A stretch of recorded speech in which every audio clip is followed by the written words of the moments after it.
আজকে তোমাদের নিয়ে যাব একটা নতুন মন্দিরে আর একটা দুর্দান্ত মন্দিরে।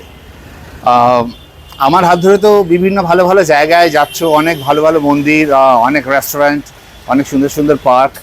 তো আজকে যে মন্দিরটা নিয়ে যাব, কলকাতার উপরে যে এরকম একটা মন্দির আছে, এটা হয়তো তোমরা অনেকেই জানো না। আই এম শিওর যে অন্তত কলকাতাবাসীর মধ্যে 90% মানুষ জানেন না।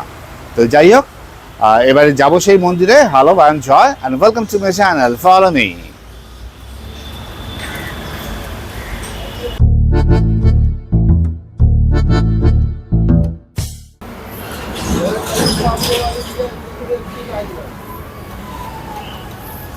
হঠাৎ নস্টালজিয়ায় আক্রান্ত হয়ে দাঁড়িয়ে পড়লাম। আমি যাচ্ছিলাম আমার ডেস্টিনেশনে, হঠাৎ যেতে যেতে বাঁদিকে দেখতে পেলাম একটা বাড়ি, যে বাড়িতে বহু বছর আগে কৌশিক গাঙ্গুলির সঙ্গে আমি এসেছিলাম একটা শুটিং করতে। এটা শিবকৃষ্ণ দাঁ বাড়ি। এখানে একটা টেলিফিল্মের শুটিং হয়েছিল, সেই সময় কৌশিক দা টেলিভিশনে কাজ করতেন। তো সেই স্মৃতিটা হঠাৎ মনে পড়লো, সেই জন্য দাঁড়িয়ে গেলাম। হাঁটতে হাঁটতে আমি চলে এসেছি বৈকুণ্ঠনাথ মন্দিরের সামনে। প্রথমেই ডাইরেকশনটা বলে দিই। আমার মনে হয় একটা ডাইরেকশন বললে সবাই বুঝে যাবেন, সেটা হচ্ছে গিরিশপাক মেট্রো স্টেশনে নামতে হবে। এই হচ্ছে গিরিশপাক মেট্রো স্টেশন। তারপরে গিরিশপাক ক্রসিং থেকে যে রাস্তাটা গঙ্গার দিকে গেছে, সেই রাস্তাটা ধরে স্বাভাবিক হাঁটায় 8 থেকে 9 মিনিট লাগবে। হেঁটে এলে ডান দিকে হচ্ছে বৈকুণ্ঠনাথ মন্দির। এবার চলুন, এরকম সুন্দর একটা মন্দির আপনাদের দর্শন করাই।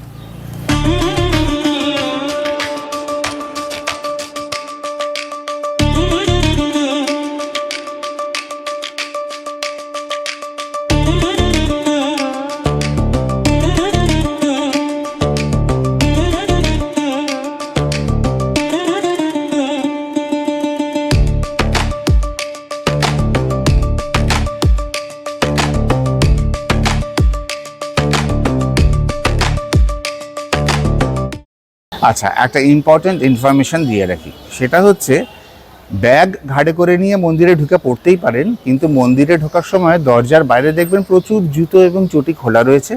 সেটা দেখে কিন্তু প্রভাবিত হবেন না। যদি গিরিশ পার্কের দিক থেকে আসেন, তাহলে মন্দিরের পাশাপাশি দুটো দরজার মধ্যে প্রথম যে দরজাটা পড়বে আপনার ডান দিকে, তার পাশে, অর্থাৎ প্রথমে ডান দিকে একটি জুতোর ঘর আছে, যেটা ছেলেদের জুতো রাখার ঘর। আর মন্দিরের সেকেন্ড দরজার পরে আর একটা ঘর আছে, অফিস ঘর আছে, তার ঠিক পাশেই আর একটা ঘর আছে, সেটা মহিলাদের জুতো রাখার ঘর। আপনারা সেখানে জুতো রেখে সেফলি ঢুকে নিশ্চিন্তে ঘোরাঘুরি করতে পারেন।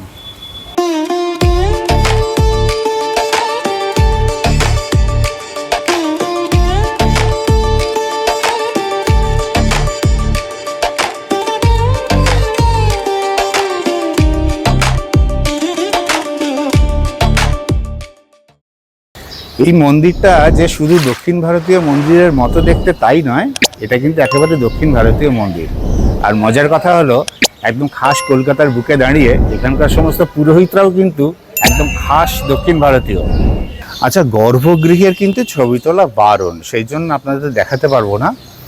গর্ভগৃহের দুপাশে রয়েছেন শ্রীদেবী এবং ভূদেবী, আর মাঝখানে অধিষ্ঠিত রয়েছেন অবশ্যই বৈকুণ্ঠদেব, মানে শ্রী বিষ্ণুরই আরেকটা রূপ। গোটা মন্দির জুড়ে রয়েছে কারুকার্য। আচ্ছা, এই মন্দিরটা তৈরি হয়েছিল 1960 খ্রিস্টাব্দে, যদিও একটু মতভেদ আছে, অনেকে বলেন 1930। বাই দ্য ওয়ে, এই যে মন্দির জুড়ে কারুকার্য এবং কারুকার্যের মধ্যে দিয়ে বিভিন্ন গল্পকে তুলে ধরা হয়েছে, এটাকে দক্ষিণ ভারতীয় ভাষায় বলে গোপুরম। আচ্ছা, এই মন্দিরটা খোলা থাকার সময় হচ্ছে সকাল 5:30 থেকে সকাল 11টা পর্যন্ত, আবার বন্ধ হয়ে যায় বিকেলবেলায় খোলে 4:15 সময়, 4:30 নয়, কিন্তু আগে টাইম ভুল দেওয়া ছিল। 4:15 খোলে এবং 1:30 পর্যন্ত খোলা থাকে। একটা দারুণ জিনিস বলি, আমি এসছি সকালবেলায়, কিন্তু আপনারা যদি একটা দুর্দান্ত এক্সপিরিয়েন্স পেতে চান, তাহলে অবশ্যই বিকেলবেলায় আসুন। কেননা বিকেল 5:30টার সময় একটা আরতি হয়, সেটা কিন্তু একটা বেশ দেখার মতো এবং একটা অভিজ্ঞতা সঞ্চয় করার মতো বিষয়। জন্মাষ্টমী, ঝুলন, নবরাত্রি, এইসব দিনে এইখানে বিরাট বড় উৎসব হয়। আচ্ছা, এই মন্দিরটা দেখে তো বোঝা যাচ্ছে একেবারে দক্ষিণ ভারতীয় আদলে তৈরি। আমার যতদূর এক্সপিরিয়েন্স আছে, যখন সাউথ ইন্ডিয়া গেছিলাম প্রচুর এরকম টাইপের মন্দির দেখেছিলাম। তার মধ্যে না, মাদুরাইতে এরকম টাইপের মন্দির আমি প্রচুর দেখেছি। আমি মানে মন্দিরটা দেখে ভীষণ নস্টালজিক হয়ে পড়ছি। এইখানে রয়েছে বিরাট বড় একটা দালান, উৎসবের সময় এখানে ভোগ খাওয়ানো হয়। বলুন কেমন লাগলো? খাস কলকাতার বুকে এরকম মার্বেল পাথরের তৈরি এত সুন্দর একটা দক্ষিণ ভারতীয় মন্দির আপনাদের দেখালাম, ডাইরেকশন বলে দিয়েছি কি করে আসতে হবে। সত্যিই যদি ভালো লেগে থাকে তাহলে চটপট চলে আসুন এখানে। আচ্ছা, আমার এই এপিসোডটা কিন্তু এখানেই শেষ নয়, আপনাদের নিয়ে যাব আরও একটা মন্দিরে। আসুন আমার সঙ্গে।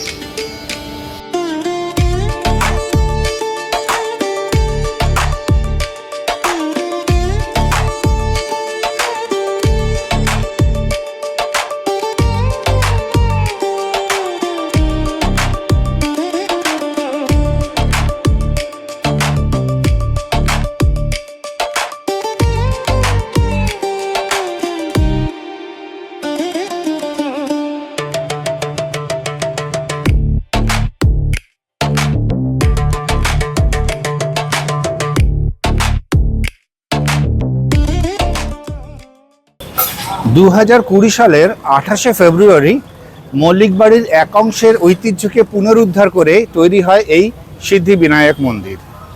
আর এই সিদ্ধিবিনায়ক মন্দির তৈরির পেছনে যে দুজনের নাম না করলেই নয়, তারা হচ্ছেন ইমামি গ্রুপের দুই কর্ণধার রাধেশ্যাম আগরওয়াল এবং রাধেশ্যাম গোয়েঙ্কা। এখানে কি করে আসবেন সেটা বলছি। এর আগে যে মন্দিরটায় গেছিলাম সেটা তো বলেছি গিরিশ পার্ক মেট্রো স্টেশনের একদম কাছে ছিল, আর এখন যে মন্দিরটা দাঁড়িয়ে রয়েছি এটা মহাত্মা গান্ধী রোড মেট্রো স্টেশনের একদম কাছে, মানে আগের মন্দিরটা থেকে এই মন্দিরটায় হেঁটে আসা যায়। আর এই মন্দিরটা ডাইরেকশন বলতে গেলে Mahatma Gandhi road metro station, তার থেকে একদম দুটো গলি পরেই হচ্ছে মুক্তারাম বাবু স্ট্রিট। সেই মুক্তারাম বাবু স্ট্রিটে ঢুকলে 30 সেকেন্ড হাঁটলেই মা দেখেই মন্দিরটা পড়বে। চলুন এবার একটু ভেতরে যাওয়া যাক। আচ্ছা, মন্দিরে ঢুকতে ঢুকতেই একটা ওয়েলকাম ড্রিঙ্কের ব্যবস্থা রয়েছে। 1 মিনিট দাঁড়ান, আমি নিয়ে আসি। এটা কিসের শরবত? খাস। খাস।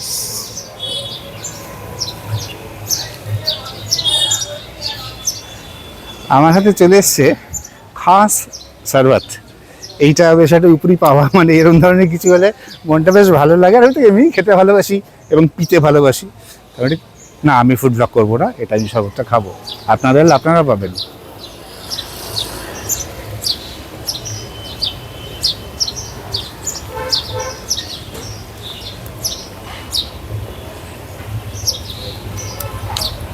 শরবত শেষ, এবারে মন্দিরে ঢোকার পালা। কিন্তু তার আগে আরেকটা কাজ আছে।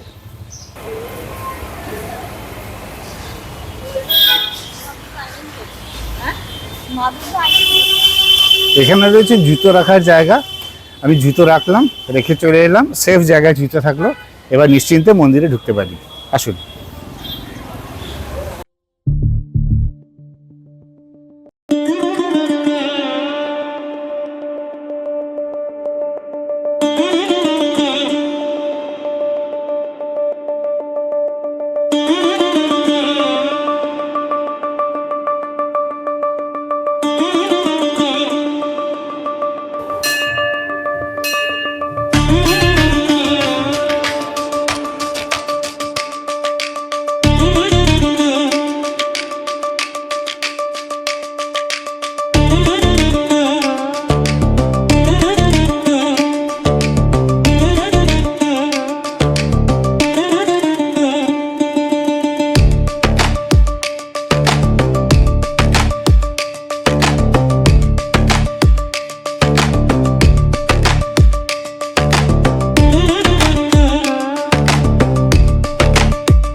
এখান থেকে প্রসাদ দিল, প্রসাদ পেয়েছি।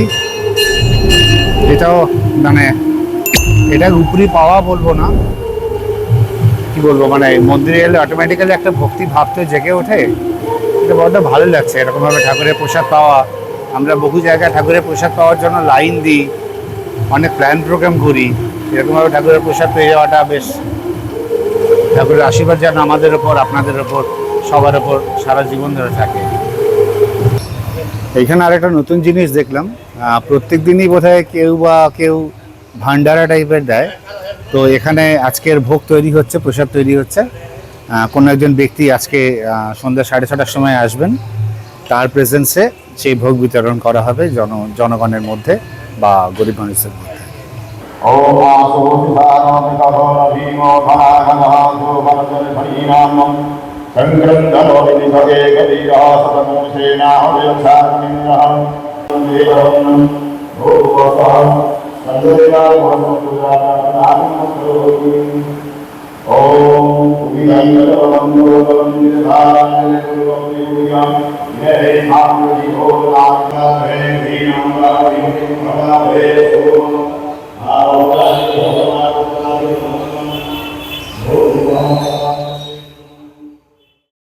মার্বেল প্যালেসের ঠিক পাশেই 200 বছরের পুরনো একটি প্যালেসের মধ্যে তৈরি হয়েছে এই সিদ্ধিবিনায়ক মন্দির।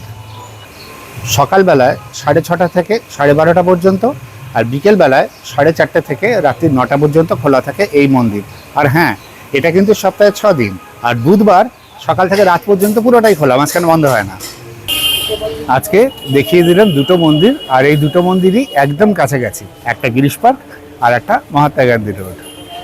আপনাদের কেমন লাগলো ডেফিনেটলি কমেন্ট করে জানাবেন।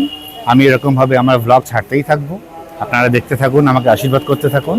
আর আমার ব্লগ যদি ভালো লাগে তাহলে ডেফিনেটলি শেয়ার করুন, কমেন্ট করুন, লাইক করুন এবং সাবস্ক্রাইব করে পাশের ঘন্টাটা বাজিয়ে অল বাটনটা ডেফিনেটলি ক্লিক করে দেবেন, যাতে ভিডিও বেরোনো মাত্র আপনারা নোটিফিকেশন পেয়ে যাবেন। নমস্কার।